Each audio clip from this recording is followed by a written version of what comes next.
morning, everyone. Welcome to the Stock Market Morning Prep video for Wednesday, September 10th. We did get a down day across the board. Dow Jones down 97, Nasdaq down 40, S&P down 13, and Russell down $13.81. We had a little bit of a sell-off at the opening. Markets basically were range-bound pretty much most of the afternoon. Right after lunch, we had a small pop, and then that was sold into the close. So we really had about a good hour of selling from about 1:30ish to about just about to the close. So another quiet day. Does that mean that the markets are ready to roll over and sell off? No, because we are down a little bit. That does not mean that. Not looking to be labeled as a bull and or a bear. I'm just calling it like it is. The markets are very, very quiet. We've been in a range for the last 2 weeks. Last week of the summer, last 2 weeks of the summer, and first week of September. This is our first full week back. A lot of portfolio managers, money managers are probably looking to digest to see what happens here, and then start reallocating their money, taking money off the table or reallocating into different sectors. So it's still a hurry up and wait. We are very, very quiet. If you are not in front of the screens trading all day, you wouldn't know that, but it is extremely quiet. So when you have moves that at the opening they sell off right away, and then you get a sideways consolidation, a small little pop, and then a sell off into the close. The markets are definitely jittery, no question about it, but that does not mean to sell the market. We still have to wait and see and let the markets tell us which way it is headed. Now, we did break down from that long consolidation of the last 10 days. I'll show that to you in the ES chart, the hourly chart. Also, I wanted to stress on a couple of sectors. As you know, a big follow of crude oil. Some of the energy names continue to be lackluster. That's going to be because of crude. I'm watching to see if we get a decent base down here. 92.5 is going to be a big area. It just looks like that the market wants to sell off again. Without any geopolitical rise of continued conflicts, I think crude is going to be subdued, or at least stay at these levels because of the dollar that's in front of you. The dollar index exploded the last couple of months, and that put some big pressure on crude oil. So with continued interest in the long side of the dollar, I think a lot of these precious metals, soft commodities, and of course crude oil will stay at these lower levels until the dollar, we get some sort of some really bad news coming out of Europe, and or the dollar starting to break down again. So don't get too caught up into the crude oil unless you're trading it intraday. That's one thing, but just use a little caution. Next is the home builders. We did have some good news come out of housing. However, the home builders have been subdued. Lumber prices have really sold off and kind of base now. So I want to see where lumber prices are headed. If lumber prices start to move higher, that should put a bid into the housing market, okay?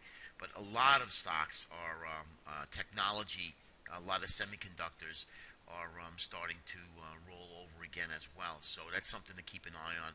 Banks haven't really done well. Banks did well prior to our consolidation. Now just kind of sitting there, not doing much of anything. So there's a selective few stocks that are moving.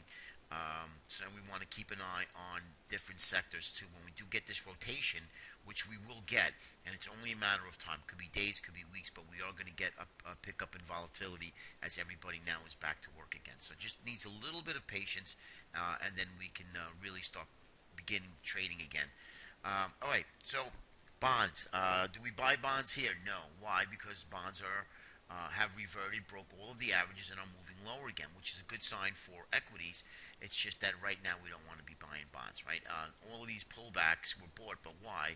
We were in this uptrend, as you can see here, holding an uptrend line and holding the moving averages, which now moving averages are reversed, and now we have resistance at these areas. So we want to see bonds base a little bit and then start to break higher again before we even look to buy bonds, okay? So no trade in the bonds.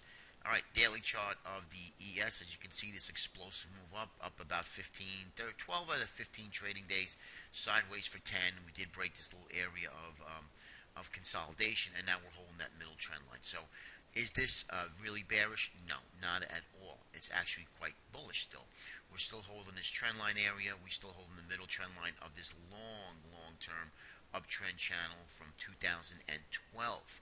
So this is still quite bullish. If we broke this pivotal low, then I would say, then I think something is bigger brewing to the downside. But right now, we still have moving average support. We're in the middle of this trend line support. So to me, everything is bullish, and maybe even create another buying opportunity for more demand to the upside, and maybe catch this upside channel here. So I wouldn't get so crazy to the downside just yet. We need a little bit more evidence before that we're rolling over. All right, as you can see here, we did nothing for the last 2 weeks. We have literally been trading sideways for 10 days, 11 trading days, and finally yesterday we broke down this consolidation, but we caught this little area here. So the hourly starting to show signs of weakness, but we still need more evidence here. You know, a break of yesterday's low on volume would signal some sort of a possible short-term tradable top that maybe we get back down to this area here, which would be that 1945. This is the neckline from that inverted head and shoulders that we picked out way back in early August. Okay, so that's possible. But let's take it one step at a time here, guys.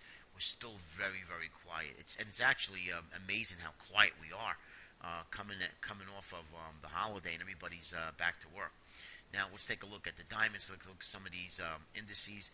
As you can see here, we have a double top right now holding, but volume is still quite light. We did get a little bit more volume to the downside, so I'd like to see where this goes. Again, we're still above the 20-day. If we take out this consolidation, we should hit this 1272 extension. So I'm still watching diamonds, which is the Dow Jones ETF. Now, yesterday we had some weakness in the transports.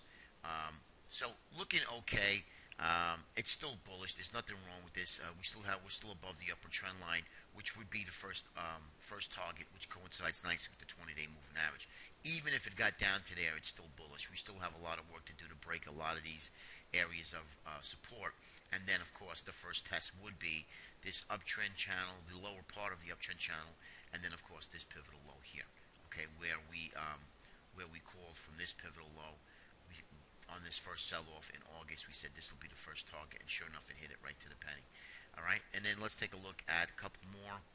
IWM. This is definitely the weakest link of the 5 indices that we follow. I do like this short, and I want to clear all of these moving averages areas. So right now we're sitting on the 34 and then the 50s right there. Logical spot for a bounce, but that big old 61.8% retracement from this high to low absolutely held, capped this little move higher, and now we're starting to roll back down again. So if this starts to gain momentum, I do believe that we can have a little bit of a problem to the downside, as this is one of our leaders and this starts to break down. I do believe that I think this time a lot of the other averages will follow suit. So something to keep an eye on here. Lastly is the Qs. Apple announced their iPhone 6 and 6S. It rallied into new highs again, and then Apple sold off. And that's usually common. If you're an Apple bull, I wouldn't be too worried about it. But if maybe today or tomorrow, I think Apple starts to head back higher again. Remember, this is heavily weighted, the Qs in Apple. So whatever Apple does, the Qs will probably follow as well. Okay, so just keep that in mind if you're trading Qs. Technology was actually very weak yesterday. A lot of the integrated semis and different aspects of the semiconductor group were very weak.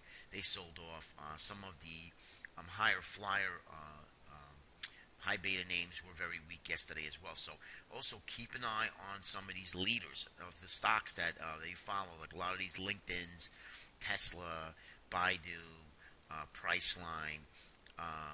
These are some of the names that you want to keep an eye on because they usually follow, and then when they start to lose momentum, that's also a very good sign that we might have a little bit of a problem pushing higher. Okay, so just keep that in mind.